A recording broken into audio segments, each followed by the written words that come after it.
35వ రోజు మీలారేప గారి ఆధ్యాత్మిక ఉన్నత ప్రయాణంలో ఈరోజు మనకండి చక్కని సంఘటన అంటూ చెప్తున్నారు. చూద్దామా?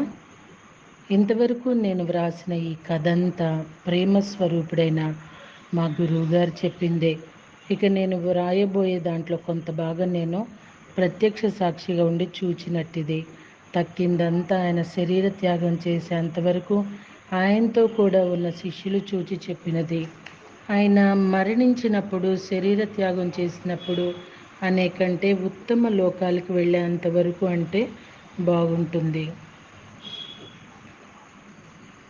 ఇంతవరకు వ్రాసిన చరిత్రనంతా ఆయన చెప్పి ఊరుకున్నప్పుడు ఇంతటితో మాకు తృప్తి కలుగక మాకు ఇంకా కొన్ని సంఘటనలు చెప్పమని మేము ఆయనను ఒత్తిడి చేశాము. గురువుగారు, మీరు చెప్పిన కథ ఒక్కొక్కప్పుడు హాస్యాన్ని కలగజేస్తున్నది, కానీ మొత్తం మీద చూస్తే ఎంతో విషాదమే ఇది. అదంతా వింటుంటే కళ్ళ నీళ్ళు వచ్చినంత పనవుతున్నది. అందుకని మా బాధ పోగొట్టుకోవటానికి ఆసక్తికరమైన విషయాలు కొన్ని చెప్పండి అని కోరాము. అప్పుడు ఆయన ఇలా చెప్పారు. అసలు నవ్వదగింది ఏదేమైనా ఉంటే అది చివరకు నేను విజయం సాధించడమే. కథలోని నవ్వదగిన భాగం నేను సాధించిన విజయం ద్వారానే అనేక మంది జీవులు నిర్ధారించడం సాధ్యమయ్యింది. ఆ విజయం వల్లనే ఎందరినో సరైన మార్గాన ఉంచగలిగాను. అట్లా ఉద్ధరింపబడిన వారిలో మానవ మాతృలు ఉన్నారు, ఇతర లోకాల్లోని జీవులు ఉన్నారు. ఆ విజయం వలన నేను ఇక బౌద్ధ మతానికి సేవ చేసుకునే భాగ్యం కలిగింది. అప్పుడు రేచుంగ్ ఇలా అడిగాడు. స్వామి, మీ మొదటి శిష్యులెవరు? మానవుల, తదితరుల? నా మొట్టమొదటి శిష్యులు ఉత్తమ లోకాల్లో ఉన్న మానవాతీతులైన వారు. ఆ తరువాతనే మానవ మాతృలైన శిష్యులు చేరటం ఆరంభించారు అన్నారు మీలారేప. రేకర్ అనే శిష్యుడు ఇలా అడిగాడు. ఇంతకు ముందు మీరు చెప్పిన ఆశ్రమాలు కాకుండా ఇంకెక్కడ మీరు తపస్సు కొనసాగించారు? నేపాల్లో మరొక ముఖ్యమైన ప్రదేశం కూడా ఉంది. అదిగాక 6 బాహ్య ప్రదేశాలు ఉన్నాయి. ఇవందరికీ తెలిసినవే. ఇంకా 6 అంతరింగికమైన ప్రదేశాలు ఉన్నాయి. ఇవి ఉన్నాయని కూడా ఎవరికీ తెలియదు. మరి 6 రహస్యాల గుహలు ఉన్నాయి. అట్లాంటివి ఇంకొక 2 గుహలు కూడా ఉన్నాయి. మొత్తం 20 ఆశ్రమాలు ఉన్నాయి. అలానే నేనప్పుడప్పుడు ఉంటూ వచ్చిన చిన్న చిన్న గుహలెన్నో ఉన్నాయి. ఎక్కడెక్కడ నాకు అవసరమైన పదార్థాలు సమృద్ధిగా దొరుకుతాయని నాకు అనిపించిందో అక్కడక్కడల్లా ఉంటూ వచ్చాను. అలా అంటూ ధ్యానం చేయగా ధ్యానము, ధ్యాత, ధ్యేయం అనే 3 ఎలా కలిసిపోయాయంటే ఇప్పుడు నాకు అసలు ధ్యానం చేయటం అంటే ఏమిటో తెలియకుండా పోయింది అన్నారు. నా మనసులోకి ఒక ఆలోచన వచ్చినా నేను ఇలా అడిగాను. స్వామి, మీ శోభతో మీ శిష్యులమని చెప్పుకుంటూ ఆ కీర్తిని మాకు మేము ఆపాదించుకుంటున్నాము. మీరు శ్రమపడి సంపాదించిన ఆధ్యాత్మిక సత్యాలను శ్రమ లేకుండా మేము వినియోగించుకుంటున్నాము. మీరు మాకు బోధిస్తుంటే తెలుసుకుంటున్నాము. కానీ అలా ఎల్లకాలము సాధ్యపడదు కదా. ఇక ముందు ముందు మీతో సంభాషించడానికి అవకాశం లేని అనేకులు వస్తారు. అసలు మీరంటూ ఒకరున్నారని తెలియని వారు కూడా ఉంటారు. అటువంటి వాళ్లకు మేలు కలగటం కోసంగా ఆ గుహల పేర్లు కొని చెప్పినట్లయితే వాటిని మేము కూడా వెళ్ళి చూడగలుగుతాము. వాళ్ళు కూడా వెళ్ళి చూడగలుగుతారు అని అడిగాడు రేచుంగ్, అంటే ఆయన రచయిత. అప్పుడు ఆయన ఆ గుహలన్నిటి పేర్లు మా మేలు కోసం, మా తరువాత రానున్న తరం వారి కోసం చెప్పారు. ఆయన జీవిత చరిత్రనంతా విన్నందువలన ఆయనపై విశ్వాసం బలపడింది. ఆయన చరిత్ర మా హృదయాన్ని కదిలించి వేసింది. అప్పుడు మాలో ఎక్కువ పరిణితి సాధించిన వాళ్ళు తన జీవితం ఉన్నంత సంపూర్ణంగా ఆయన అడుగుజాడల్లో నడవటానికి అంకితం చేయాలని దృఢ నిశ్చయులైనారు. నిరంతరం ధ్యానానికి జీవితాన్ని అంకితం చేయటానికి, ప్రాపంచిక సంబంధాలను త్యజించాలని నిర్ణయించుకున్నారు. మహాత్ముల చరిత్ర పఠనకు అదే ఉత్తమమైన ఫలితం. వారుగా గాక ఇంకా పామరంగా ఉన్న భక్తులు కొందరు వివేక వైరాగ్యాలు బలపడకపోవటం వలన లౌకికమైన బంధాలను కొంతవరకు అంటిపెట్టుకునే సాధన కొంతవరకు చేస్తున్నారు. అటువంటి వాళ్ళు కూడా ఈ విన్నదాన్ని ప్రభావం చేత ప్రాపంచికమైన బంధాలను తెంచేసుకొని ఇంకా సంపూర్ణంగా సాధనకు అంకితమైనారు. వాళ్ళల్లో కొంతమంది గొప్ప యోగులు, యోగినీళ్ళు అయ్యారు. అలా కాక ఆ మాత్రమైన పరిణితి సాధించక కొద్ది కాలం కూడా ధ్యానానికి అంకితం కాని కొంతమంది ఇక నుండి జీవితంలో కొంత భాగమైన ధ్యానానికి అంకితం చేయాలని నిర్ణయించుకున్నారు. వారికంటే కూడా ఇంకా తక్కువ పరిణితిలో ఉన్నవారు వారిలో ఉన్న పెద్ద పెద్ద తప్పులను వాటి నుండి విడిచివేయడానికి నిశ్చయించుకున్నారు. ఆ ముఖ్య లోపం స్థానే ఒక ముఖ్యమైన సుగుణాన్ని అవలంబిస్తామని నిర్ణయించుకున్నారు. కాబట్టి ఈ కథ విని కొద్దో గొప్ప ప్రయోజనం పొందని వారు లేనే లేరు. ఇంకా ఆయన చరిత్రలో ఎన్నో విషయాలు ఉన్నాయి, పొందుపరచడానికి వీలు లేనివి. మానవాతీత శక్తులు కొన్ని మొదట్లో వీరికి వ్యతిరేకంగా ఉండి తర్వాత వీరికి లొంగిపోయి ఉత్తమమైన స్థితిని పొందాయి. వీరికి మొదటి శిష్యులైన ఆ అతిలోక దివ్యశక్తులు ముందుకు వచ్చి ఈయన చేసే లోకహిత కార్యాల్లో ఆయనకు కుడిభుజంగా నిలబడ్డవారున్నారు. ఆయన బోధిస్తున్నప్పుడు వినటానికి పైలోకాల నుండి కొందరు వచ్చిపోతుండేవారు. ఈ లోకంలో వారి సన్నిధికే వచ్చిన వారు ఉద్ధరింపబడి వెళ్తుండేవారు. వారి బోధలు ఎక్కువ తత్వాలుగా, కీర్తనలుగా ఉన్నాయి. ఆ పాటలన్నింటినీ స్వయంగా మీలారేపా గారే పాడేవారు. ఎప్పుడైనా ఒక విషయాన్ని హృదయానికి హత్తుకునేలా చెప్పాలన్నా, లేకపోతే ఆయన హృదయం పారవశ్యం చెందినా ఆయన మాటలు రూపంలోనే వెళ్ళబడేవి. ఆ పాటలన్నిట్లోనూ ఖ్యాతి గడించిన పాట మంచు పడుట అనే పాట. ఆ పాటలో మంచు పడటం నుండి ఎలా బయటపడ్డారో వివరించారు. అలానే పావురాలను సంబోధిస్తూ ఉన్న స్తోత్రం అనే గీతం మరొకటి ఉంది. అంతేకాక నేను మొట్టమొదట నా గురువుని ఎలా కలుసుకున్నానో అనే విషయాన్ని పొందుపరిచిన అధ్యాయం కూడా ఉంది. అప్పుడు నేను ఒక కుష్ఠవ్యాధి పీడితును, రేచుంగ్ చెప్తున్నాడు. అందుచేత సమాజం నుంచి వెలివేయబడ్డ వాడిని. తర్వాత మీలారేపా గారికి రేచుంగ్ అనేవాడు భారతదేశం నుండి ఒక రహస్యమైన యోగ సంప్రదాయానికి చెందిన గ్రంథాలను తేవలసి ఉంది అని దర్శనమైంది. నేను అక్కడ ఉంటానో, నన్ను ఎలా వెతకాలో అనే విషయం కూడా వారికి దివ్య దర్శనంలోనే సూచించబడింది. అందువలన ఆయన ఒక గుహలో కూర్చుని తపస్సు చేస్తుంటే నాకు కూడా వెళ్ళి ఆయనను కలుసుకోవలసిందని ఆదేశం వచ్చింది. ఆ తర్వాత నేను భారతదేశం వచ్చాను. అక్కడే నా వ్యాధి నివారణ అయింది. తక్షణమే నేను నా గురువు గారి దగ్గరికి వెళ్ళాను. అప్పుడు నేను మా గురువు చెంత ఒక గుహలో నివసిస్తుంటే మరొక శిష్యుడు వచ్చి కలుసుకున్నారు. ఇలానే మరికొందరు శిష్యులు కూడా వీరిని కలుసుకున్నారు. చూడటానికి వీరంతా మా గురువు గారిని కాకతాళీయంగా కలుసుకున్నట్లుండేది. ఈయన శిష్యుల్లో ఒకరైతే కేవలం గొర్రెలు కాచుకునేవాడు. వీరే కాక చాలామంది మీలారేపా గారు కొందరు శిష్యులతో కలిసి యానం అనే గుహలో ఉంటున్నప్పుడు భారతదేశం నుండి వచ్చిన మహాయోగి అయిన ధర్మబోధి అని ఆయన వచ్చి మీలారేపా గారిని కలుసుకొని ఆయనకు నమస్కరించారు.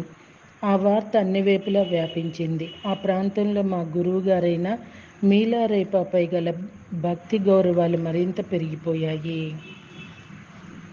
కానీ ఆ ప్రాంతంలో తర్కంలోనూ శాస్త్రజ్ఞానంలోనూ పేరు మోసిన మరొక గురువులకు అసూయ రేకెత్తించడానికి ఈ ఖ్యాతి కారణమైంది. అందువలన ఆ గురువు మీలారేపా గారిని దర్శించి తాత్వికమైన ప్రశ్నలు వేశారు. అతీతమైన శక్తుల సహాయంతో సునాయాసంగా సమాధానమిచ్చారు మీలారేపా. తర్వాత నేను భారతదేశానికి వెళ్ళాను. నేను తిరిగి టిబెట్కు వస్తున్నానని తెలిసిన ఆయన వచ్చి నన్ను కలుసుకున్నారు. మీలారేపా గారి శిష్యులైన అనేక మంది ప్రఖ్యాత మనుషుల గురించి ఎన్నో గ్రంథాలు వ్రాయబడ్డాయి. ఈయన శిష్యుల్లో ఎంతోమంది సన్యాసం తీసుకున్నవారు, అనేక శిష్య పరివారం గల గురువులైన వారు ఉన్నారు. ఆయనను కలుసుకున్న అసంఖ్యాక జనంలో ఆధ్యాత్మికంగా ఉద్ధరింపబడని వారు లేరు. అందరూ ఉత్తమ పరిణితి చెందారు. అందుకనే మీలారేపా గారు మానవ జాతి యందు అపార కరుణతో తమ జీవితాన్ని అనేక మంది శిష్యుల కోసం ధారపోశారు. వ్యర్థమైపోయే జీవితాలను ఉద్ధరించారు. హత్యా ప్రయత్నం అంటూ చెప్తున్నారండి. బ్రీస్ అనే ప్రాంతంలో సకువా అనే మహాపండితుడు ఉండేవాడు. ఆయనకు గేష్ అనే బిరుదు ఉండేది. ఈ గేష్ అనే బిరుదు పాండిత్యంలో అపార ప్రజ్ఞ కలిగిన వారికి ఇవ్వబడేది. మీలారేపా గారు ఆ ప్రాంతానికి రాకముందు ఆ బ్రీస్ అనే ప్రాంతపు ప్రజలందరి హృదయాల్లోనూ అగ్రస్థానాన్ని ఈ గేష్ గారే ఆక్రమించి ఉండేవారు. మీలారేపా గారు ప్రాంతానికి వచ్చాక ఆయన ఖ్యాతి ఆ ప్రజల్లో వ్యాపించింది. అందువలన సకువా హృదయం అసూయతో నిండిపోయింది. అయితే పైకి ఆయన మీలారేపా గారిపై ఎంతో గౌరవాన్ని ప్రదర్శించేవారు. కానీ హృదయంలో మట్టుకు ఎంతో అసూయ పడుతూ ఉండేవాడు. 10 మంది ఎదుట మీలారేపా గారిని ప్రశ్నించడం అలవాటైంది గేష్కు. పైకి మాత్రం తెలుసుకుందామనే ఆసక్తితో ప్రశ్నించినట్లు ప్రశ్నించేవాడు. కానీ మీలారేపా గారి హృదయంలో, సమాధానంలో ఏదో లోపమెంచి వాదనలో ఆయనను పడగొట్టి 10 మంది దృష్టిలో ఆయనను తెలివి తక్కువ వాడిగా నిరూపించాలని గేష్ హృదయంలో కోరిక. అయితే ఆ పని చేయడం ఆయనకెన్నడూ సాధ్యపడలేదు. హేమంత ఋతువులో మీలారేపా గారిని ఒక భక్తుడు వివాహ కార్యానికి ఆహ్వానించాడు. అక్కడ సమావేశమైన అందరిలోకి కూడా ఉన్నతమైన స్థానంలో మీలారేపా గారిని ఆసీనులు చేశారు. ఆ తరువాత స్థానం గేష్కు ఇవ్వబడింది. అలా ఇవ్వడమే తగి ఉంది కూడా.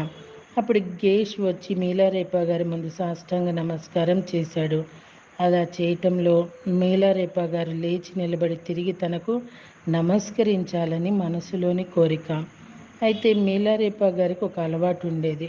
తన గురువైన మార్పా గారికి తప్పితే ఇంకెవ్వరికీ తల వంచి నమస్కరించేవారు కాదు. ఈసారి కూడా ఆయన తన నియమాన్ని మార్చుకోలేదు. అది చూచి గేష్కు పట్టరాని కోపం వచ్చింది. ఎందుకంటే అలా 10 మంది ఎదుట మీలారేపా గారికి సాష్టాంగ పట్టడం వలన తనకంటే మీలారేపా గారి అధికులను ఒప్పుకున్నట్లయింది. కాబట్టి తనకు గల పాండిత్యంలో ఈశాన్ మాత్రం కూడా మీలారేపా గారికి లేదని అతిథులందరి ఎదుట నిరూపించి ఆయనను తక్కువ చేయాలనే తలంపు గేష్కు కలిగింది. ఆ ఉద్దేశంతో తన దుస్తుల మధ్య దాచిన పుస్తకాలను తీసి, ఓ మీలారేపా గారు, దయచేసి ఈ గ్రంథాన్ని నాతో పాటు చదువుతూ ఇందులో నాకు అర్థం కాని విషయాలను వివరించి చెప్పగలరా అని అడిగాడు. అయితే మా గురువు గారికి అవతలి వాడి మనసులో ఏం జరుగుతుందో స్పష్టంగా తెలుసు కనుక ఆయన నిజానికి ఆ గ్రంథంలో ప్రతి పదానికి అర్థం మీకు తెలుసు. కానీ అది పూర్తిగా అవగాహన కావటానికి మాత్రం మనిషి హృదయంలో సహజంగా ఉండే 8 రకాల లౌకిక ఆశలను నువ్వు త్యజించాల్సి ఉంటుంది. అంతేకాదు నేను ఒక పరిమితుడినైన వ్యక్తినని నీ హృదయంలో నాటుకుని ఉన్న ఆ విశ్వాసాన్ని నీవతిక్రమించి ఉండాలి. ఏకాంతంలో ధ్యానాన్ని కొనసాగించడం ద్వారా నిన్ను నువ్వే జయించాలి. నేను ఆ గ్రంథాల్లోని వ్రాత రూపంలో ఉండే విజ్ఞానాన్ని అధ్యయనం చేయాలని ప్రయత్నించాను. పెద్ద పెద్ద పండితులు వేసే ప్రశ్నల గురించి కూడా నేనేమీ పరిశోధనలు చేయలేదు. అలాగే ఆ ప్రశ్నలకున్న సమాధానాలు కంఠస్థం చేసి వాగ్వాదంలో ప్రతి వాడిని ఓడించాలనే ఉద్దేశంతో నేనెప్పుడూ చదువుకోలే. ఎందుకంటే ఎవరిని ఎప్పుడూ ఓడించాలనే ఉద్దేశం నాకు లేదు. కనుక అలా చేసినట్లయితే సత్యమైన మార్గాన్ని గురించి మనసు గందరగోళం పడుతుంది. సత్యమైన మార్గానికి అది మార్గం కాజాలదు. ఇప్పుడు నేను చెప్పిందంతా విను అంటూ ఆసువుగా తన తత్వంను పాడారు. ఆ తత్వంలో నేను, నీవు అనే మనకందరికీ పొరపాటుగా ఉండే భ్రాంతిని నశింపజేసి సర్వం ఒకటే అని తెలుసుకునే జ్ఞానానికి మార్గం గురించి పాడారు. నేను అన్యం అనే భేదం నిజానికి లేదని తెలుసుకునే జ్ఞానాన్ని గురించి పాడారు. నాకు మనసు ఎప్పుడూ సత్యాన్ని గుర్తించిన ఆలోచనలతోనే నిండి ఉంది. కనుక దాని నుండి పక్కదారులు పట్టించే వాటిని పట్టించుకోలేదు. నేను ప్రేమ గురించి, కరుణ గురించి నిరంతరం చింతన చేయటం వలన నాకు ఇతరులకు భేదం తెలియకుండా పోయింది. అంటే తనకు ఇతరులకు తేడా తెలియకపోయినప్పుడు మాత్రమే కరుణ సాధ్యం, ప్రేమ సాధ్యం. తాను తప్పిస్తే ఇంకేమీ లేని స్థితిలో ఉండేవాడికి మాత్రమే సర్వులను ప్రేమించటం తెలుస్తుంది. వాళ్ళను కరుణించటం కూడా చేతనపు అవుతుంది. నిరంతరం నా గురువును సేవించటం వల్ల ఈ లౌకికమైన హోదాలు, అధికారం అనే వాటిని నేను పూర్తిగా మర్చిపోయాను. నిరంతరం నా కులదేవతల గురించి, పాలకులైన ఇతర దేవతల గురించి ధ్యానించడం వల్ల నేను మానవ శరీరంలో ఉన్నానన్న సంగతే మర్చిపోయాను. అంటే తన శరీరంలో ఉన్న యావత్తు శక్తులను దైవీ శక్తులుగా ధ్యానించడం అన్నమాట.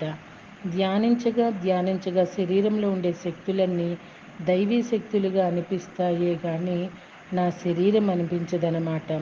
కళ్ళకు చూచే సామర్థ్యం ఉంది. ఇక్కడ దేవత పనిచేయటం ఎప్పుడు గుర్తు వస్తుందే కానీ నా కళ్ళు చూస్తున్నాయనుకోడన్నమాట. గురువు ముఖతః మాత్రమే వినదగిన ఉత్తమమైన ఉపదేశాన్ని మా గురువుగారి నుండి పొందటం వల్ల నిరంతరం దాన్ని ధ్యానిస్తూ పుస్తకాలు చదవటం, నేర్చుకోవటం సంగతి నేను మర్చిపోయాను. 3 కాలాల గురించి ఎప్పుడు ధ్యానించటం వలన ఒకదాని గురించి ఆశపడటం కానీ ఒకదాని గురించి భయపడటం కానీ ఏమిటో నేను మర్చిపోయాను. ఎప్పుడు ఏకాంతంలో ఉండి అధ్యయనం చేయడం వల్ల నేను ఇతరులను అడిగి తెలుసుకోవడం మర్చిపోయాను. ధ్యానానికి ఏది ఉపకరిస్తుందనేది ఒక్కటే తెలుసు కానీ ఈ సిద్ధాంతాన్ని పోరాడడం మర్చిపోయాను. అన్నిటికీ అతీతంగా ఉండే అద్వితీయమైన సత్యం మీద ధ్యానం చేస్తుండటం వల్ల మామూలుగా ఉంటే నా తత్వం గురించి మర్చిపోయాను. నా శరీరం చాలా కాలం నుండి ముక్తావస్థలో జీవిస్తూ ఉండటం వలన మామూలుగా ఉండే సంప్రదాయాలు ఆచారాల గురించి మర్చిపోయాను. ఎప్పుడు నిరాడంబరంగానూ వినమ్రతలతోనూ ఉండటం మానసికంగానూ శారీరకంగానూ అలవాటై ఉండటం చేత బలవంతుడు గర్విష్ఠు మామూలుగా ప్రవర్తించే రీతులుంటాయనే సంగతి మర్చిపోయాను. నా శరీరాన్ని నేను ఆశ్రమంగా తలచడానికి బాగా అలవాటు పడటం వలన సన్యాసాశ్రమంలో ఉండే సుఖము సంతోషము మొదలైన వాటి గురించి మరిచిపోయాను. అనిర్వచనీయమైన దానిని నిరంతరం చింతన చేయడం వలన వ్యాకరణం పదాల ఉత్పత్తి గురించిన విద్యను మర్చిపోయాను. అనిర్వచనీయమైన స్థితిలో ఉండటం వలన మాటల అర్థాలు మర్చిపోయాను. ఈ గ్రంథానికి అర్థం కావాలంటే మామూలు వ్యాకరణ గ్రంథాలు నీకు దొరుకుతాయి, అందులో వెతుక్కుంటే నీకు అర్థాలు లభిస్తాయి అని గేష్కు సమాధానం ఇచ్చారు. అయితే ఈ సమాధానం గేష్కి బొత్తిగా నచ్చలేదు. మరి రేపు కంటిన్యూ చేద్దామా? Thank you.